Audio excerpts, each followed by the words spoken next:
D Gukesh હમણાં world chess champion બન્યા. 18 વર્ષની ઉંમરે સપ્ટેમ્બર 2024માં વર્લ્ડ ચેસ ચેમ્પિયન. એમનો ઇન્ટરવ્યુ હતો. આજે 18 વર્ષનો છોકરો વર્લ્ડ ચેસ ચેમ્પિયન બને એટલે એના ઇન્ટરવ્યુમાં એમને ઘણા બધા પ્રશ્નો પૂછ્યા. ટાઈમ્સ ઓફ ઇન્ડિયાનો આર્ટિકલ મેં સ્પેશિયલ કટ કરીને રાખ્યો છે. એમાં ડી ગુકેશે બહુ સરસ વાત કરી કે મારા પિતા રજનીકાંતભાઈ એ પોતે ઈએનટી સર્જન, પણ રજનીકાંતભાઈએ પોતાના કરિયરનો ભોગ આપ્યો કારણ કે બાળક આટલો તેજસ્વી નીકળ્યો ચેસમાં નાનપણથી. એટલે હવે એની ટ્રેનિંગ ને એની બીજી સિટીમાં ટુર્નામેન્ટમાં લઈ જવો, નેશનલ સર્કિટ ઉપર તો એ 11 વર્ષની ઉંમરે રમવા માંડેલો. એટલે કોકે તો માતા કે પિતા સાથે રહેવું જ પડે. એટલે એના પિતાએ પોતાની કારકિર્દીનો ભોગ આપ્યો.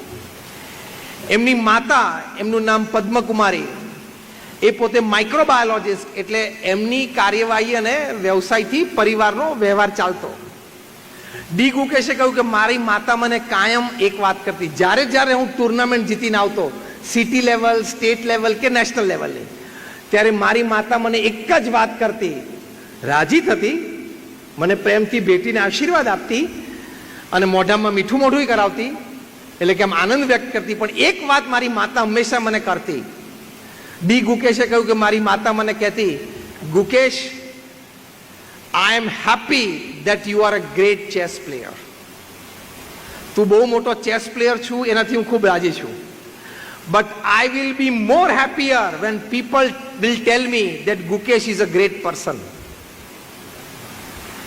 જ્યારે દુનિયા અને સમાજ મને એમ કહેશે ને કે ગુકેશ બહુ સારો સજ્જન માણસ છે, તે દિવસે મને વધારે આનંદ થશે. તું ચેસ ચેમ્પિયન બને છે એનો મને આનંદ છે, પણ વધારે આનંદ ક્યારે થશે? જ્યારે સમાજ તારી માટે મને કહેશે કે ગુકેશ એક સજ્જન ખાનદાન વ્યક્તિ છે. આ સંસ્કાર, આ પારિવારિક મૂલ્યો એ આપણે આપણા સંતાનોને આપવાના. ડિસિપ્લિન લાઈફ એક છે ને એનજીઓ હતી, નોન ગવર્મેન્ટ ઓર્ગેનાઇઝેશન, એના વોલેન્ટિયર્સ એક દિવસ મન થયું.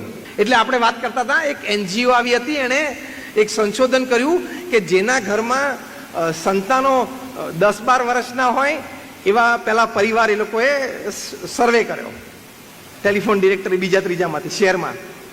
પછી એવા પરિવારોને રાત્રે 9 વાગ્યા પછી ફોન કરવો અને માતા કે પિતાને પૂછવું તમારા સંતાનો ઘરે આવી ગયા રાત્રે 9 વાગે. એમ 10, 12, 15 વર્ષના સંતાનો.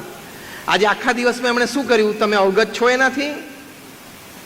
એનું હોમવર્ક કર્યું, અડધું અત્યારે કર્યું, અડધું કાલ સવારે કરવાનું હોય, વોટ એવર ધ પ્લાનિંગ, પણ હોમવર્ક કર્યું, તમે સાથે બેઠા, તમે સાથે જમ્યા હતા આજે? એવા 5-7 પ્રશ્નો પૂછવા. એ લોકોને એક ફેમિલી લાઈફનો સર્વે કરવો હતો, ફેમિલી લાઈફનો સર્વે. તો એના વોલેન્ટિયર્સ એક દિવસ બેસી ગયા, પરિવાર તો લિસ્ટ તો તૈયાર થઈ ગયું હતું, ફોન જ કરવાના હતા. 100 પરિવારોને ફોન કર્યા. કન્ક્લુઝન પેપર તૈયાર થયું. કન્ક્લુઝન પેપરમાં લખાણું કે 100 પરિવારોને ફોન કરે, એમાંથી લગભગ 82 પરિવારોમાં બાળકોએ ફોન ઉપાડ્યો જેને ખબર નહોતી કે એના માતા પિતા અત્યારે ક્યાં છે. સર્વે શું હતો? માતા પિતાને પૂછવાનું હતું કે તમારા સંતાનો અત્યારે 9 વાગ્યા પછી ઘરમાં કરે છે શું? 100 માંથી 82 ઘરોમાં શું થયું? સંતાનોએ ફોન ઉપાડ્યા જેને ખબર નહોતી કે માતા પિતા અત્યારે ક્યાં છે. આ પરિસ્થિતિ બોલો. એટલે આ ડિસિપ્લિન લાઈફ, 70% દિવસોમાં રાત્રે 8 વાગ્યા પહેલા ઘરે આવી જ જવાનું. Family is the most important aspect. તમે આ ડિસિપ્લિનથી જીવશો તો તમારા સંતાનોને આ શિસ્ત રૂપી જે મૂલ્ય એ નાનપણથી શીખશે, પોતાના મા બાપના જીવનમાંથી શીખશે. કારણ કે બાળકો માટે પહેલી પ્રેરણામૂર્તિ કોણ છો? પેરેન્ટ્સ. પહેલી શીખ ક્યાંથી લેવાના છે? માતા પિતા પાસેથી. હાર્વર્ડ યુનિવર્સિટીનો સર્વે છે કે બાળકો સૌથી પહેલા ગાળ બોલતા શીખે છે એના માતા પિતા પાસેથી, અને એમાં પણ એની માતા પાસેથી. The first curse words, the Harvard University લખ્યું, the first curse words that the children learn is from their parents and especially from their mothers. કેટલું બોલવા ચાલવામાં વિવેક રાખવો પડશે ઘરમાં. તમને એમ લાગે કે નાનું બાળક તો એ બોલતું નથી ને અણસમજણ છે, ગોળ ફરી ગોળ પેલી બાજુ મોઢું છે, રમકડા રમે છે. આપણી જેમ યુટ્યુબ ને નેટફ્લિક્સ જોઈ જોઈને એની જીબી ભરી નથી ગઈ, ખાલી છે. આપણે જે ભરી દીધી છે ને કચરાથી, લાલ બટન, લીલા બટનથી, લાલ એટલે યુટ્યુબ ને લીલું એટલે વોટ્સએપ, એનાથી જે ભરી દીધી છે ને ત્રીજું નેટફ્લિક્સ, આ બધું મફતના ભાવે મળે છે. પણ સમજી રાખો, whatever comes to you free, your time and your quality of life you pay it. જે તમને મફત મળે છે ને, આ ડેટા મફત જેવો જ છે, પણ સામે ચૂકવણું શું છે? જીવનનો કિંમતી સમય અને સંસ્કાર. એટલે પૈસાથી તમે નથી ચૂકવતા ડેટાનું બિલ, નેટફ્લિક્સનું બિલ તમે પૈસાથી નથી, પૈસા તો સામાન્ય છે, 200-500 રૂપિયા. તમે નેટફ્લિક્સ અને ઓટીટી પ્લેટફોર્મ્સનું બિલ ચૂકવો છો તમારા કિંમતી સમયથી અને તમારા સંસ્કારોથી, જે બંને વાત પૈસા કરતા મોટી છે. યસ ઓર નો? આ મૂર્ખામી ના કરાય. અને નેટફ્લિક્સે તો ચેલેન્જ કરી છે કે હવે અમારું એક જ સ્પર્ધક રહ્યું છે પૃથ્વી પર, અને કઈ હ્યુમન સ્લીપ, માણસની ઊંઘ, અને એને પણ અમે હરાવશું, એવી ચેલેન્જ કરી છે. ક્યાં સંસ્કારો રહ્યા? ઓટીટી પ્લેટફોર્મ ઉપર એક પણ વાત એવી નથી આવતી કે પરિવાર સાથે તમે સાથે બેસીને જોઈ શકો. અમે જોતા નથી, અમારે સંતોને નિયમ છે, પણ the articles in newspapers or the articles in magazines વાંચીને અને લોકો કે એના પરથી અનુભવ પરથી વાત કરીએ છીએ. તો પરિવારમાં આવી શિસ્ત, જે ટોમ ક્રૂઝ, સ્ટીફન સ્પિલબર્ગ આવો સ્ક્રીન ટાઈમ નક્કી કર્યો, એ તમારે આપવો પડે. સૌથી મોટા સંસ્કાર જે આપણે આપણા સંતાનોને શીખવાડવાના છે એ ભગવાન પ્રત્યેની શ્રદ્ધા છે. પ્રમુખ સ્વામી મહારાજ એક સરસ વાત કરતા, એમના અનુભવ પરથી એ કહેતા, એમના જ શબ્દો બોલું છું, કે જીવનમાં શ્રદ્ધા અને ભક્તિ દ્રઢ કરવા. કારણ કે સ્ટ્રેસ અને ડિપ્રેશન જીવનમાં આવશે જ, ધંધામાં, વેપારમાં, પરિવારમાં, વ્યક્તિગત જીવનમાં. હા કે ના? સ્ટ્રેસ અને ડિપ્રેશનનો અનુભવ ન થયો એવું પૃથ્વી ઉપર કોઈ વ્યક્તિ છે જ નહીં.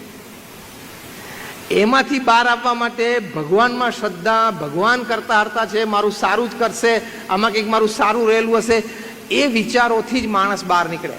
બાકી ટેબ્લેટ લઈ લઈને મરી જાય ને, એન્ટી ડિપ્રેશન્સ અને મૂડ એલિવેટર્સ, તોય બહાર ના આવે. એ ખાતો આપઘાત કરે. એ વખતે વિચારની તાકાત રહેવી જોઈએ. એ વખતે વિચારોની તાકાત રહેવી જોઈએ. ભગવાન કૃષ્ણે અર્જુનને કહ્યું, અર્જુન જ્યારે કુરુક્ષેત્રના મેદાન ઉપર હતા, થયું કે ના, મારા વડીલોને હું નહીં મારી શકું. કૃષ્ણે કીધું કે આ ધર્મયુદ્ધ છે, તારી ફરજ છે. તો કે મારા બંધુઓ છે, મિત્રો છે, કેવી રીતે હું એને મારી શકું? તો કે આ ધર્મનું યુદ્ધ છે, તારે લડવું તો પડશે જ. એ વખતે અર્જુને શસ્ત્રો નીચે મૂકી દીધા. તો કૃષ્ણ ભગવાને એ વખતે જે મોડર્ન સ્ટ્રેસ મેનેજમેન્ટની ટેકનિક આ બધા કન્સલ્ટન્ટ શીખવાડે છે, એવું વીકી કરી. અત્યારે તમે સ્ટ્રેસ કન્સલ્ટન્ટ પાસે જાઓ ને કે મને બહુ તણાવ રહે છે, એ વાત સાંભળે પછી તમને કે પેઇન્ટ યોર ઓફિસ ગ્રીન, તારી ઓફિસનું ઇન્ટિરિયર ગ્રીન કરી નાખ, એટલે તું આમ કુદરતમાં બેઠો હોય ને એવું તને લાગશે.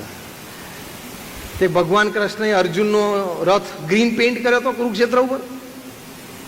પછી સ્ટ્રેસ મેનેજર શું કે, go on a long beach walk, તો સ્ટ્રેસ રિલીફ થઈ જશે. તો ભગવાન કૃષ્ણ અર્જુનનો રથ લોંગ બીચ ઉપર લઈ ગયા હતા, કુરુક્ષેત્રમાં ક્યાં હતું? ભગવાન શ્રી કૃષ્ણે અર્જુનને વિચાર આપ્યા. તાકાત વિચારોની છે. વ્યક્તિ જીવે છે વિચારોના આધારે. ભગવાન કૃષ્ણે પહેલું જ અર્જુનને કીધું, મન મના ભવા, keep your mind engrossed in me. હું કહું એ સાંભળ, હું કહું એમ કર, મારામાં વિશ્વાસ રાખ, તો તું તરી જઈશ. આ સંસ્કાર, ફેમિલી વેલ્યુઝ આપણે આપણા સંતાનોને શીખવાડવાના છે. તમે મોલમાં લઈ જાઓ છો સંતાનોને, તમે થિયેટરમાં લઈ જાઓ છો, તમે ગાર્ડનમાં, ચિલ્ડ્રન પાર્કમાં લઈ જાઓ છો, મંદિરમાં પણ લઈને લઈ આવો, એને સંતો પાસે પણ લઈ જાઓ, એને એ સંસ્કાર પણ આપો. That is important. ભગવાન કૃષ્ણએ બીજી વાત કરી, તરતી શોકમ આત્મવેદ, કે અર્જુન તું માન કે આપણે આત્મા છીએ, દેહ નથી, પેરિશેબલ છે, આ શરીર તો નાશવંત છે. આ ફેમિલી વેલ્યુઝ, આ સંસ્કાર આપણે આપવાના છે, ઉચ્ચ આધ્યાત્મિક સંસ્કારો. કે આ 70-80 વર્ષનો ખેલ છે. રોજ પૃથ્વી પરથી 1.5 લાખ માણસો વિદાય લે છે. હા, 24 કલાક એટલે 86,200 સેકન્ડ, એમાંથી 1.5 લાખ એટલે દર 2 સેકન્ડે 3. આપણે પ્રવચનની શરૂઆત કરી, 70 મિનિટ થઈ. 7 6 42, 4200 સેકન્ડ થઈ. 6,500 જતા રહ્યા. ટૂંકમાં જેટલા બેઠા એટલા ગયા.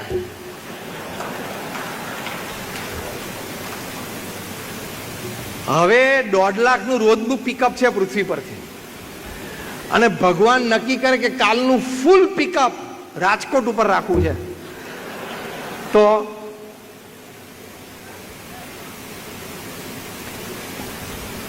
આ 1.5 લાખમાંથી 4,000 વ્યક્તિઓ સવારે ઉઠતા નથી, એટલે કે 4,000 વ્યક્તિઓ ઊંઘમાં ને ઊંઘમાં વિદાય લે છે.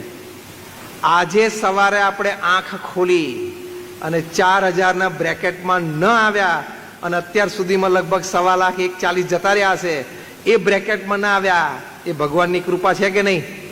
અક્ષરવિવાહ.com એક સંસ્કારી, ધાર્મિક અને સુંદર પાત્ર શોધવા માટેનો ઉત્તમ વિકલ્પ. અહીં આપ ફ્રી રજિસ્ટ્રેશન દ્વારા આપના મનગમતા પાત્રને મિનિટોમાં જ શોધી શકો છો.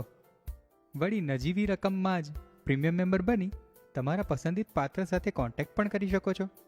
તો રહસ્યની જુઓ છો, આજે જ વિઝિટ કરો www.અક્ષરવિવાહ.com.